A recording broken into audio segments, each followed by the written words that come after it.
Hi students, today my video channel, मेरा video channel है राम सुंदर पांडे स्टडी पॉइंट। और आप लोग का स्वागत है मेरे वीडियो चैनल में। और कैसे हैं आप लोग? बहुत अच्छे से है ना? ईश्वर करे आप लोग अच्छे से रहें, स्वस्थ रहें। देखिए, आज हम बहुत अच्छे टॉपिक में इसके पहले ही पढ़ा चुका हूँ। आप लोग का नरेशन पढ़ाया हूँ, एक्टिव पैसिव पढ़ाया हूँ, मैथ्स में बहुत सारे ट्रिक्स बताया हूँ।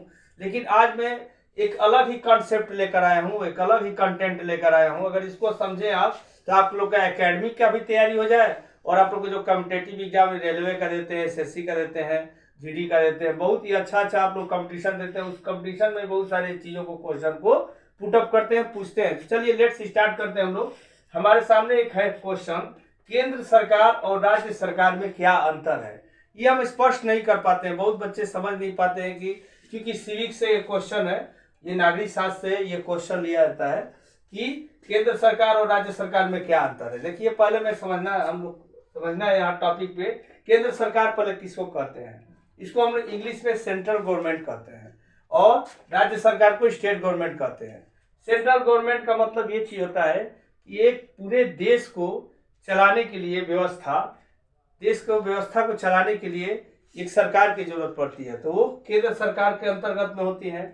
और राज्य सरकार जो होता है, हर स्टेट में एक राज्य सरकार होती है, हर स्टेट में एक राज्य सरकार होती है।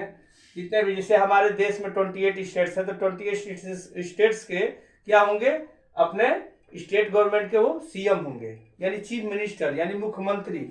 चलिए केंद्र सरकार पे हम लोग आते हैं।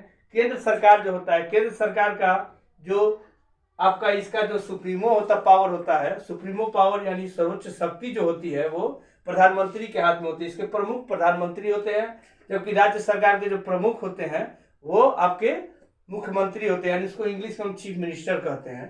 तो केंद्र सरकार जो होता है, इसका आप लोग क्षेत्राधिकार समझिए। ये बहुत बड़ी शक्ति होती है केंद्र सरकार में।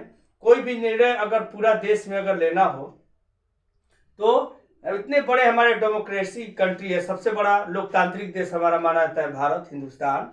तो उसकी व्यवस्था, उसकी ढांचा, इस व्यवस्था को चलाने के लिए किसी एक सरकार की बस की नहीं है।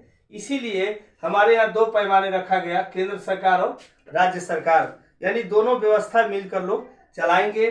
स्टेट गवर्नमेंट की जो शक्ति होती है वो अपने स्टेट के तहत में ही होती है, लेकिन केंद्र सरकार जो होती है पूरा ऑल इंडिया, पूरा ओवर अपने कंट्री पे ये इसका शासन व्यवस्था चलता है। तो केंद्र सरकार में एक दो चीज बनाई गई, इसमें जो बनाया गया वो आपका संघ सूची में इसको रखा गया है, संघ सूची में इसको रखा गया है। और राज्य सरकार के सूची में क्या रखा गया है, आपका जो है राज्य सूची, इसको राज्य सूची में रखा गया है, राज्य सूची। अब आप लोग कहेंगे कि सर ये सब क्या कहलाता है, यानी जो भी निर्णय, जो फैसला होता है संघ के अंतर्गत लिया जाता है। संघ सूची यानी जितने भी कानून बनाना, जितने भी अपने उसके अधिकार होते हैं, पूरा इसके मंत्रिमंडल, जो केंद्रीय मंत्रिमंडल होते हैं, उसको संघीय व्यवस्था के अंतर्गत में वो चलते हैं, संघ के अंतर्गत में वो चलते हैं, और उसको हम लोग संघ सूची करते हैं। यानी इसमें जो होते हैं केंद्रीय मंत्रिमंडल होते हैं, और इसमें जो होते हैं वो राज्य के अंतर्गत होते हैं, जो मंत्रिपरिषद होते हैं, राज्य के अंतर्गत में वो होते हैं, उसको हम लोग मंत्रिपरिषद वो लोग कहते हैं हम लोग। तो वो राज्य सूची में आते हैं। जो भी कानून, जो निर्णय लेना है, यानी राज्य सरकार का जो अपना निर्णय होता है वो राज्य सूची के अंतर्गत में होता है। और जो केंद्र सरकार का जो निर्णय होता है, आप लोग सुने भी होंगे आप लोग कि आप लोग का जो भारत सरकार ने ये निर्णय लिया, ये फैसला लिया, तो वो संघीय सूची के अनुसार ही वो लिए। जितने भी फैसले होते हैं पूरे देश का, वो केंद्र सरकार के अंतर्गत में होता है। और राज्य सरकार का जो क्षेत्राधिकार होता है सिर्फ अपने राज्य तक ही सीमित होता है, न कि पूरा देश में सीमित होता है। इसकी जो शक्ति होती है, इसकी शक्ति से इसकी शक्ति थोड़ा छोटी होती है, क्योंकि ये पूरा देश पे हुकूमत करता है। और ये राज्य सरकार जो होता है वो अपने स्टेट गवर्नमेंट, अपने जो होता है क्षेत्राधिकार, इसका अपने स्टेट ही तक होता है, अपने राज्य तक ही होता है। तो राज्य सरकार में जो होता है वो राज्य सूची के अंतर्गत निर्णय लेते हैं। और इसके जो मुखिया होते हैं राज्य सरकार के, आप लोग बताया ही मैं, मतलब जो होता है मुख्यमंत्री होते हैं, सीएम होते हैं। और केंद्र सरकार के जो सुप्रीमो होते हैं वो आपके मालूम है प्रधानमंत्री होते हैं। तो दोनों में आप लोग को, हमको लग रहा है समझ में आ गया होगा स्पष्टीकरण कि संघ सूची क्या कहलाता है, राज्य सूची क्या होता है। एक होता है